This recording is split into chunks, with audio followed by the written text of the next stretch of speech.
There are moments in life when silence becomes unbearable, when the world outside grows dim and the noise within becomes deafening, when you look around and realize no one truly sees you, not the pain in your eyes, not the storm in your chest, not the weight that presses against your ribs like invisible stone. You wake each morning and wear your mask of composure. You speak as if nothing trembles inside you. You walk as if the ground beneath you doesn't feel like breaking. But deep down you know something is missing. Something within you aches to be understood, to be free. There are nights when you lie awake, staring into the dark ceiling above, and your thoughts feel like fire, burning through the quiet. You ask yourself, what am I doing here? Why does it all feel so heavy? The questions echo, and there are no answers, only stillness, only the hum of your own heart whispering through the dark.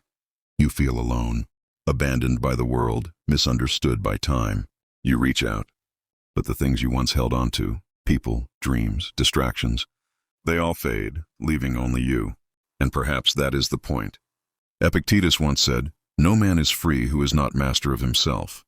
At first those words sting, because you realize how enslaved you are, to emotion, to fear, to what others think of you, to the need to be loved, to be seen, to be enough. You realize you have been fighting shadows, pleasing ghosts, chasing peace in places where it never lived. So you fall, and when you do, you fall hard. But in that fall, there is something sacred. Because in the collapse of what you thought you were, you find the beginning of what you could become. The pain begins to carve you. Every scar becomes scripture. Every tear becomes a teacher. Every silence becomes a sanctuary. Seneca wrote, "Fire tests gold, suffering tests brave men." And suddenly you understand. You were never being punished. You were being prepared. So you stop running. You sit with your pain. You let it breathe. You let it tell you what it came to teach. You begin to see that your suffering is not an enemy. It's a sculptor, shaping the stone of your soul. You remember the words of Marcus Aurelius. The impediment to action advances action. What stands in the way becomes the way. And something shifts. The walls that once felt like prisons begin to look like mirrors. You see your own reflection in every obstacle, and realize that the enemy was never the world. It was your own resistance to it. You begin to notice the beauty in small things. The way the morning light spills through the window, the sound of your breath steadying itself, the strength in your own quiet persistence. You begin to rebuild, not from desperation, but from peace. Every day you rise.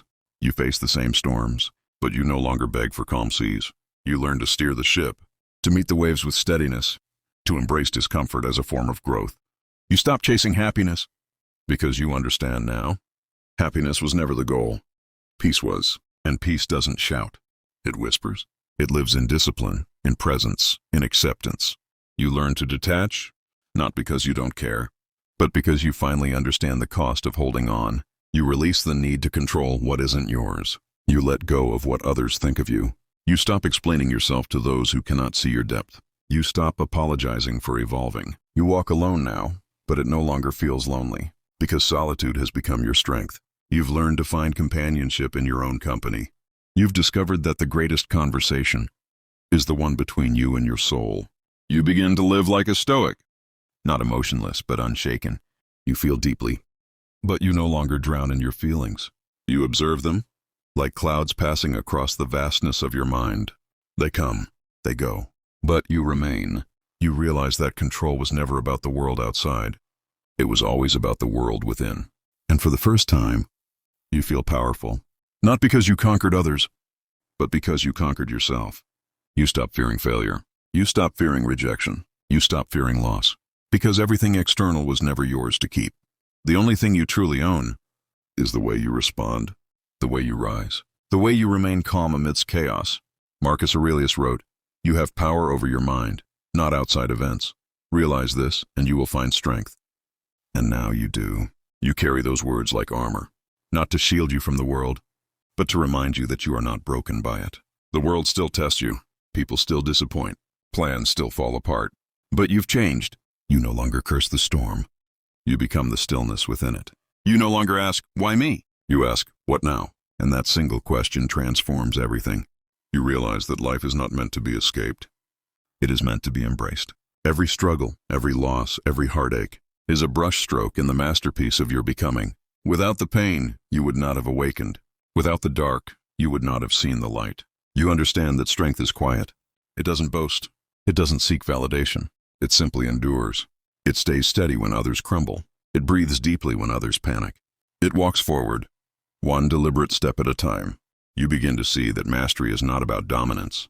It's about harmony, about aligning with what is, rather than fighting what should be. You speak less, but mean more. You love slower, but deeper. You react less, but act with purpose. You live not to impress, but to express. You live not to be seen, but to see clearly.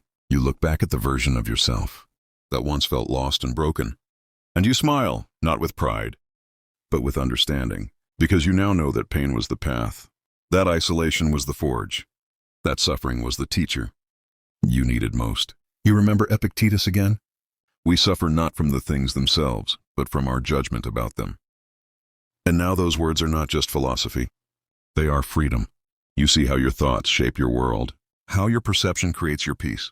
You learn to pause before you react, to breathe before you speak, to see the lesson before you judge the moment. Every challenge becomes an invitation. Every failure becomes fuel. Every ending becomes a beginning. You rise each morning with calm purpose. You no longer chase the sunrise. You become it. You walk through your day with quiet strength. You listen more. You expect less. You appreciate everything. You understand now that true power is not loud. It is still. It is patient. It is kind. It is the power to remain grounded when the world spins, to stay composed when others crumble, to forgive without bitterness, to love without attachment, to endure without complaint. And one day you wake up, not because the pain is gone, but because it no longer defines you. It lives within you as wisdom, not as wound. You feel light, not because life is easy, but because your heart has learned how to carry it. You've become both soft and strong, calm and unbreakable. You are no longer the storm. You are the mountain that stands against it. And when the world looks at you now, it will not see the suffering that once consumed you. It will see the stillness that you earned through every battle, every fall, every lonely night. This is what it means to master yourself, to suffer, to reflect, to awaken, to transcend. You have become what the Stoics spoke of, not a man or woman untouched by pain, but one who uses pain as fire. You have turned wounds into wisdom. You have turned chaos into clarity. You have turned loss into light. And now, as you walk this quiet path forward, you carry peace, not because the world is peaceful, but because you are. You have become the calm within the storm, the order within the chaos, the flame that no wind can extinguish. And as you breathe, slow and deep, you whisper to yourself, I have all that I need within me. The past no longer haunts you. The future no longer frightens you. You live in this moment, fully, freely, fiercely. This is the stillness of the Stoic heart.